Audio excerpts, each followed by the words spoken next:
Today, two of the biggest names currently in the UFC or in the entire sport of mixed martial arts are possibly ready to return. Or at least one of them had a very important surgery and we hope he can come back, but the other one, he good to go. All of this and more on today's episode of Matter of Fact MMA. What's up? What's happening? Let's go. What's up, guys? We right back at it. We right back with it. It's your boy Matt, and we are here to go over a little bit of MMA news, a little bit of that news, you know what I'm saying? Hit you off with a little bit of what's currently going on right now in the UFC. So let's start out with the tippy top, the heavyweight champion of the world, Tom Aspinall. Tom Aspinall has undergone double eye surgery to correct his vision from the Cyril Gane eye poke. And the reason why I'm bringing that up, and that's why I said a moment ago, you know, what one guy, he just had an operation, a surgery to make the attempt to return. But here's the thing, man. I make a lot of jokes on here about Tom Aspinall and how the whole situation played out with John Jones. Stay tuned. I will have a John Jones video coming out in the next day or so, you know, kind of going over that homie and his arthritic hip. His arthritic hip.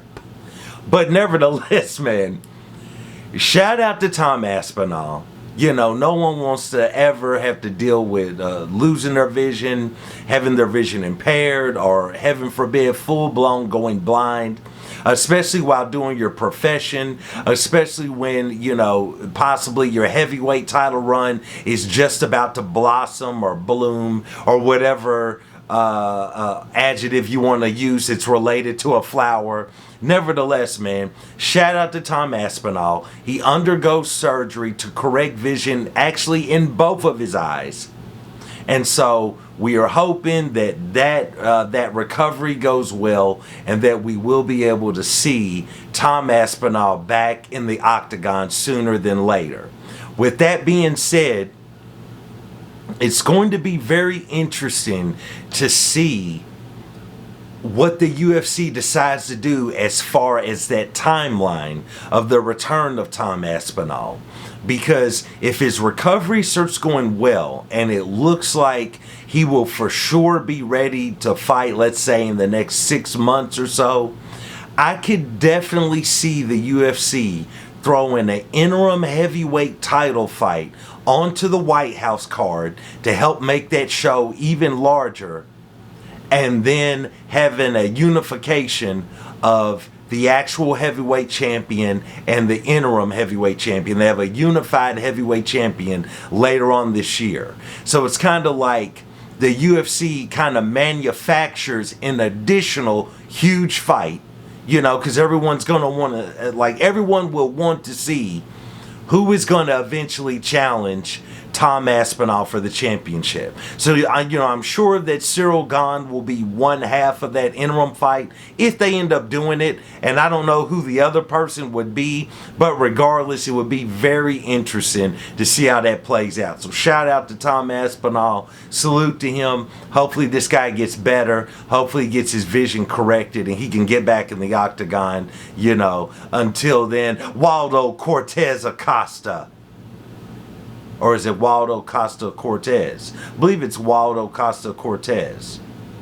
Nevertheless, he's the heavyweight champion that we need and that we deserve. So, Tom Aspinall, get together, because right now Waldo out here doing big things. Alright? He took the eye poke. He put on an eye patch. He made a t-shirt about it. And he's moving forward. Nevertheless, shout out to Tom Aspinall. Now, let's talk about the return of the prodigal son of the UFC. Let's talk about the only thing that is going right now. The closest thing we got to Conor McGregor at the moment. And that is the return of Ilia Topuria, the El Matador. He has taken to socials. He has released that apparently the situation is final. Everything has been hashed out, ironed out, flattened out, in and out burger. Everything is smooth right now with well, it ain't smooth between them, but everything is done between Ilia Topuria and his ex-wife, ex-girlfriend, ex-co-piece. I don't know what she is, but nevertheless, it's all been fixed. It's all been ironed out. They've settled on whatever she's going to receive. She's walking away. Ilia's walking away. And now he has put out all the tweets. He's put out everything, making it known that he has resumed training and he is looking to make a return to the octagon to defend his lightweight championship, more than likely at the White House card. This is major news. This is what the UFC needs right now. You know, they need these type of fighters. They need fighters that, you know, right now Ilia is definitely a star, but anyone else on the come up, they need them right now as they try to mold what their identity is going to be on the Paramount Network. And Ilia Topuria is definitely needed. So if he is able to make his return at the White House card, probably fighting Justin Gaethje to unify the interim and the actual lightweight championship, that is outstanding for the UFC. That's outstanding for mixed martial arts fans. It's outstanding for matter of fact MMA's YouTube channel. It's outstanding for everyone that we can get the El Matador. Let's get him back up in there.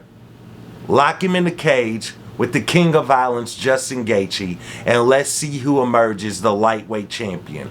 Perfect story. You got the returning El Matador, Ilia Topuria, returning back, the champion, coming back. Obviously, you know, I'm sure if he hadn't had, you know, his personal issues, the UFC wanted him to fight in January on that first show on Paramount, UFC 323, but it was not meant to be, or actually, I'm sorry, 324.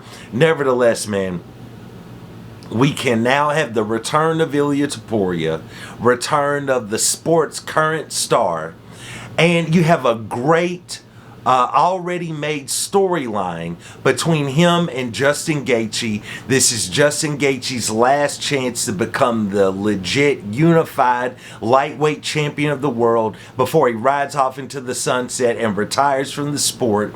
You know, he's had multiple attempts at it, multiple tries. This would be like his last one to try to finally capture that lightweight championship before calling it a career. Outstanding. You know, it's great for the posters. Both men got a belt. That'd be outstanding to see. You know, you're looking to unify the championship. This is great, coupled along with, because I doubt Tom Aspinall would be ready to return in time for the White House card, but you couple that along with, you know, maybe an interim heavyweight title fight, and the winner goes on to fight Tom Aspinall in the latter part of the year. This is outstanding. And while I'm actually talking about the White House card, let's throw out a few other things. How about a rumor? Little UFC rumor. You know what I'm saying? Little MMA rumor. You know what I'm saying? Circulate. Little MMA gossip. You know what I'm saying? To all the ladies out there that might be watching Matter of Fact MMA, and I'm sure there's a lot of you. A little MMA tea, if you will. You know what I'm saying? There's a rumor out there right now that Conor McGregor might be making his return at the White House card at 170 pounds against Kobe Mother effing Covington. Now, before they get shot down, because both men are clearly far beyond the primes of their careers, let's unpack that real quick. That, if the UFC signs that, would that be a good fight? I don't know. I don't even know what that fight would look like. Because you're talking about a Conor McGregor, the King of Snow, who has been out here, plowing these streets and plowing some other things, plowing these lines, plowing, plowing some folk out here for years now. Years. It's been years since we've seen Conor compete in the octagon. And so you don't know what Conor's going to look like. Now, BKFC's, the head of BKFC, the president, he's been talking about Conor's looking outstanding in the gym. He's looking outstanding in training. If you follow Mac Life or anything like that, or even Conor McGregor's actual socials on Instagram, you'll see they've been putting out footage of him, and everyone looks good hitting pads. Everyone looks good sparring for the most part. You know what I'm saying? Especially when you're a star of his caliber. You can throw a few bums in his octagon that he has made in his gym. Throw them in there. Do a few flashy kicks, a few well-timed strikes, and it looks like he's back. So I'm not saying he's back. But they're putting out footage. He looks all right. I don't know how that would look but against Kobe, but what's interesting is Kobe is washed now. And I'm not saying Conor's not washed, but Kobe is washed. Kobe has been embarrassed multiple times, so is Conor, but Kobe, I think, now is kind of shriveled up, he's been reduced to how we always made fun of him, right? He's been reduced to the fighter that we always made fun of. And what I'm saying is there was a point in time where we all hated Kobe Covington, but secretly in the back of your mind, you're like, this dude is a good fighter. This dude is a good fighter. Could he throw hands? Of course not. But did he have the cardio? Did he have the gas tank of Forrest Gump when he was running across the nation? Yes, he did. The man never got tired. He could go out there and sprint for 5 rounds straight and be smooth. You know what I'm saying? And that made him a lethal fighter because he could out cardio the majority of his opponents, and he was still there at the end getting his hand raised in a decision victory. So now though, Kobe is washed. So that lessens him, that shrinks him down to the fighter that we wish he was back in the day when we used to make fun of him, but he was going out there and beating a lot of guys that you liked. So I'd be interested to see how that would play out, because you got the King of Snow, Conor McGregor, who he definitely, when them Arctic winds and vortex cold was coming in, at least over the United States and for the most part across the globe, there was one man that was used to skiing these slopes. One man that was used to rails of snow, and he wasn't tripping on it. But But with that being said, man, it would be interesting to see how these two would match up. I ain't saying it would be a good fight. Don't put me on record on that. But interesting to see at this point in their careers. And the talking would be amazing. If anything, the build up to the fight. I don't even know if this is a real fight. This is just a rumor. But the talking between these two would be amazing. You got Conor returning, and of all places, his first fight back in forever is at the White House. You got Kobe Covington, which nobody knows if he's still a liked fighter by President Donald Trump or if he's a hated fighter. I don't know, because he's been on a losing streak, and the press don't really like to go, be involved with losers, even though everyone around him is.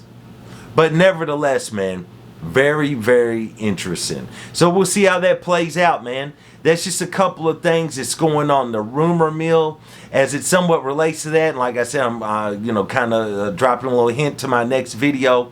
It doesn't seem like Jon Jones is going to be able to compete at the White House show. You know what I'm saying? Due to physical circumstances of his, as well as Dana White still not being on board, that he can trust that Jon Jones will make the White House show. He's liable to mess it up. He's liable to pull out. He's liable to retire again. Who knows? He's liable to hit a pregnant woman in the car. Who knows what's going on with that dude? You know what I'm saying? But very interesting. This is just a little bit of the news going on. Very interesting to see how all of this is going to shape up or play out. So just wanted to drop in, tap in with you guys, let you know about a little bit of news that was going on. Please like, subscribe, comment. Let me know what you think. What do you think about, okay, what I just talked about, Conor McGregor versus Colby Covington? Not even a set fight, hasn't been signed, anything, just a rumor. What do you think about that? Hate it? Love it? I doubt you love it. Don't need it? Don't want to see it? Whatever. Let me know. Let me know what you think about Tom Aspinall making his return later this year. Are we still feeling Tom? Are you over Tom? Are you done with him? Are you on the Waldo Costa train like me? Let me know. As well as, what about the El Matador, Ilia Topuria, also returning, more than likely at the White House card. So please let me know what you think. Like, subscribe, comment. And once again, I do want to thank you guys for joining me for another episode of Matter of Fact MMA. And I check you next time. Peace.